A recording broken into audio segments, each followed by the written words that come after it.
पे आती है application to stock exchange. Stock exchange पर अर्जी लगाऊंगी, अपनी कंपनी को रजिस्टर करवाऊंगी कि भाई मेरी कंपनी के शेयर्स में लेके आ रही हूँ, मुझे रजिस्टर कर लो कि मैं अपनी कंपनी के शेयर्स ला सकूं, मुझे परमिशन दे दो।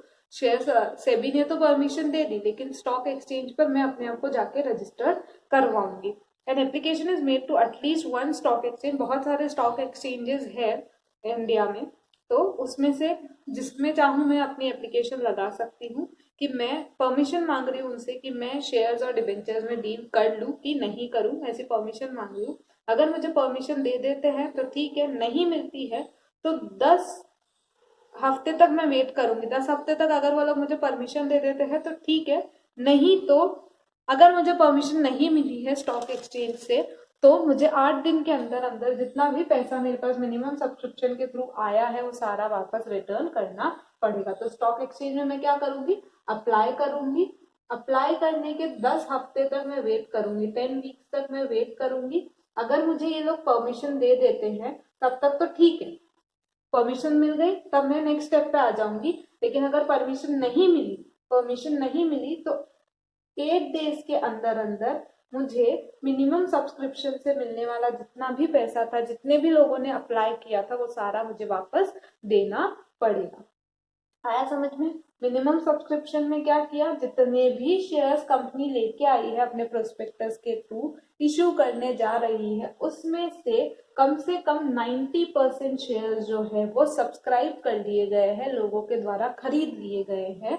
और जब ऐसा हो जाएगा तो मैं स्टॉक एक्सचेंज में एक एप्लीकेशन लगाऊंगी कि मेरे 90% शेयर्स जो है वो लोगों ने खरीद लिए हैं, मिनिमम सब्सक्रिप्शन हो चुका है, अब आप मुझे परमिशन दो कि मैं शेयर्स और डिबेंचर्स में डील कर सकूं।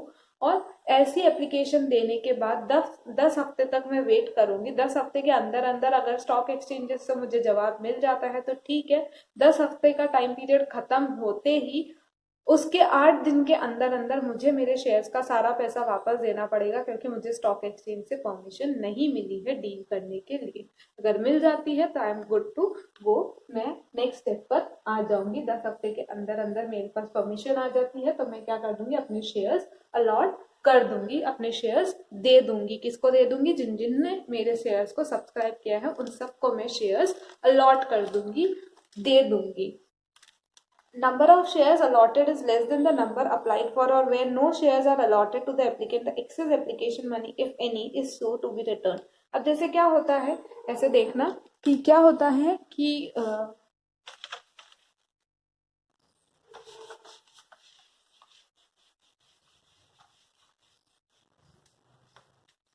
जैसे कंपनी के जो थे, हम बोले कि इस कंपनी ने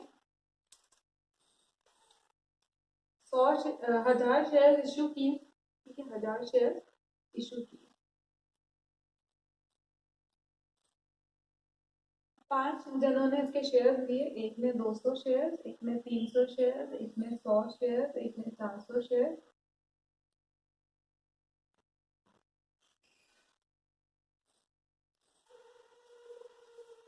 इसमें 350 और एक में 50 शेयर, ऐसे शेयर्स इन्होंने लिए हैं।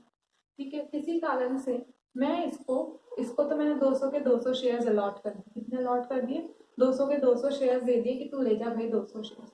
इसको मैंने 300 के बदले 200 शेयर ही दिए, इसको बोला तू 100 के 100 ले जा, इसको बोला 350 ही ले ले, और इसको मना कर दिया कि मैं तेरे को एक भी शेयर्स नहीं दूंगा। ठीक है, तो क्या हुआ, ये 200 दिए तो इसमें तो कोई दिक्कत नहीं है, काम खत्म हो गया।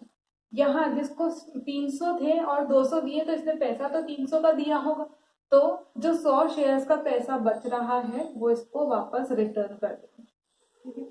वैसे ही यहाँ पर भी इसको भी पूरे 50 शेयर्स का पैसा वापस रिटर्न कर देंगे। मतलब जितने मैंने अलॉट किए हैं उतने का जो एप्लीकेशन मनी है, एप्लीकेशन मनी क्या है, जो पैसा सब्सक्राइब करने के लिए शेयर्स का जितना अमाउंट मेरे को पब्लिक पे करती है। जैसे शेयर्स जो होता है वो टुकड़ों में बटा हुआ होता है, वो टुकड़ों में बटा हुआ होता है। जैसे 10 रुपए का एक शेयर है, ठीक है, तो ये 10 रुपए का शेयर अलग अलग पार्ट्स में मंगाया जाता है।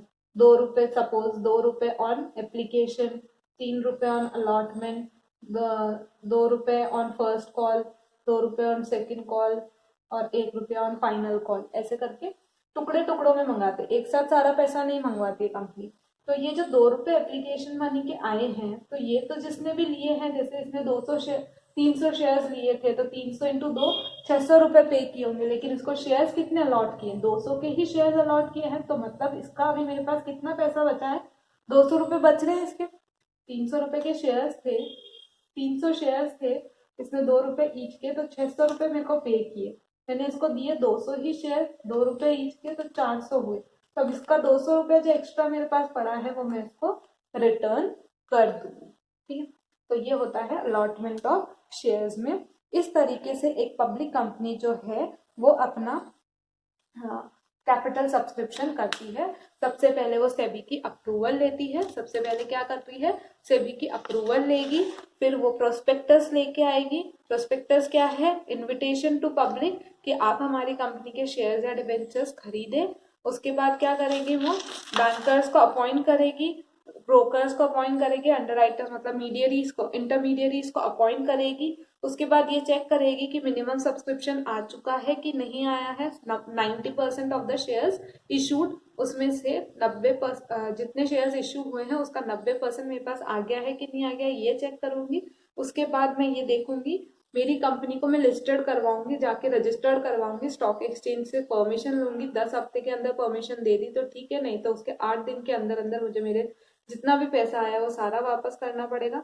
मिनिमम सब्सक्रिप्शन भी अगर 90% नहीं आया तो मुझे सारा पैसा जो भी आया है वो वापस करना पड़ेगा।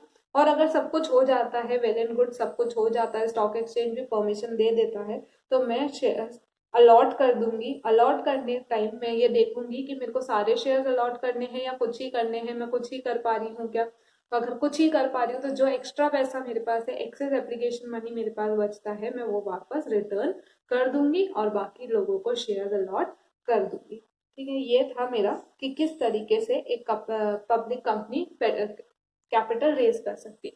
अगर इस तरीके से नहीं करेगी तो क्या करेगी पब्लिक कंपनी, अपने फ्रेंड्स से, अपने क्या बोलते हैं रिलेटिव से, इनसे पैसा लेगी। अब क्या होता है, इसके तो फ्रेंड्स और रिलेटिव शायद ही होंगे, पब्लिक कंपनी के फ्रेंड्स और रिलेटिव्स कहाँ से आएंगे, प्राइवेट के तो फ्रेंड्स और प्राइवेट सोर्सेज बहुत सारे होते हैं। इसीलिए उसको क्या करना पड़ता है, कैपिटल सब्सक्रिप्शन के लिए इतना लंबा प्रोसीजर फॉलो करना पड़ता है। अगर उसके कोई फ्रेंड्स है, उसके कोई रिलेटिव्स है, तो वो उससे लेके भी कैपिटल रेस कर सकती है, उसके ऊपर कोई बाउंडेशन नहीं है, वो चाहे जहां से पैसा रेस कर सकती है। उसके लिए सबसे बेस्ट ऑप्शन होता है पब्लिक से पैसा रेस करना, तो पब्लिक से रेस करने के लिए वो ये पूरा प्रोसीजर फॉलो करेगी। नेक्स्ट हमारा टॉपिक है कमेंसमेंट ऑफ बिजनेस।